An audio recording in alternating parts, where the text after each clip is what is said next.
Tonight, we're delving into the shadows. Into the cases that quietly slipped through the cracks of media frenzy and public outcry. Cases where women's lives were stolen, their voices silenced. Feminicide, a term that doesn't always ignite headlines, but deserves our attention just the same. These stories, often overlooked, can tell us so much about the ways injustices persist, how systems fail, and why some lives seem less grievable than others. Our first story begins in a quiet Midwestern town. Her name was Melissa James, a woman just 27 years old, full of ambition and loved deeply by those who knew her. She disappeared one night in 2001, never making it home. Days later, her body was found in a ravine, lifeless, bearing marks of unspeakable violence. Melissa wasn't someone entrenched in a high-profile dispute. She wasn't someone the tabloids chased after. She was a small-town girl who trusted the wrong person, a trusted relative of her new fiancé. Melissa had expressed discomfort around this person, noting unusual comments he'd made about women. But like others in her community, she dismissed them initially. When people think of danger, they want it to feel like something distant, a chaotic stranger in a dark alley. Her family, to this day, mourns the cost of ignoring those initial signs.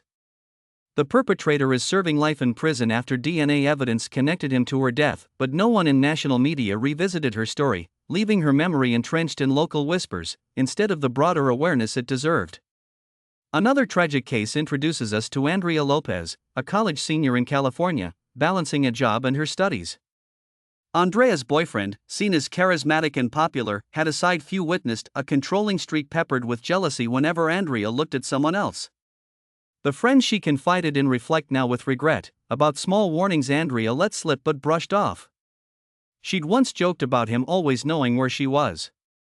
The joke turned chilling when Andrea went missing after breaking up with him. Her body was found in his kitchen freezer. He later confessed, claiming his control was out of love. His trial didn't make primetime news. Was Andrea too average for the headlines? Was her story less clickable because she wasn't a celebrity, didn't live glamorously, wasn't part of an affluent community? When we start asking those questions, we start unpacking media biases. Unpacking a judicial system that sometimes treats women from marginalized groups, the less privileged, as disposable. Andrea's mother fights to keep her daughter's story alive, a constant, uphill battle. It's not just about Andrea's justice. It's about creating systemic accountability so the next Andrea might be saved. Now, I want to bring us to a crisis unfolding that shakes me to my very core. Indigenous women in America face dangerously high rates of violence, numbers so high, they should command our outrage daily. But more often than not, when Indigenous women vanish from reservations or neighboring communities, authorities fail to launch thorough investigations. Some cases are handled like afterthoughts, crimes swept aside under bureaucratic excuses. Names like Kayla Crossen, a young mother who disappeared while walking home from a gathering one September night in Nevada, tell us everything we need to know about systemic neglect. Kayla's family reported her missing almost immediately, feeling sick with dread. But officials claimed to find no evidence of third-party involvement. Her body was discovered 2 weeks later in scrubland. A female forensic investigator privately told her family that there were signs of severe violence, but no charges were filed. How often does racial bias merge with sexism in these stories? Feminicide is rarely isolated in one clear evil act. It's enmeshed in cultures of silence and privilege, surrounding perpetrators whose psychological profiles often reveal possessiveness veering into coercion. It's about people who see love as ownership, control as entitlement, jealousy as justification. It's about the systemic blind spots that let those impulses flourish unapologetically.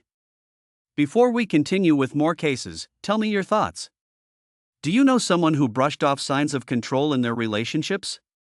Do we underestimate how critical it is to listen to discomfort and gut feelings? Let me know in the comments below. Now, let's understand something pivotal.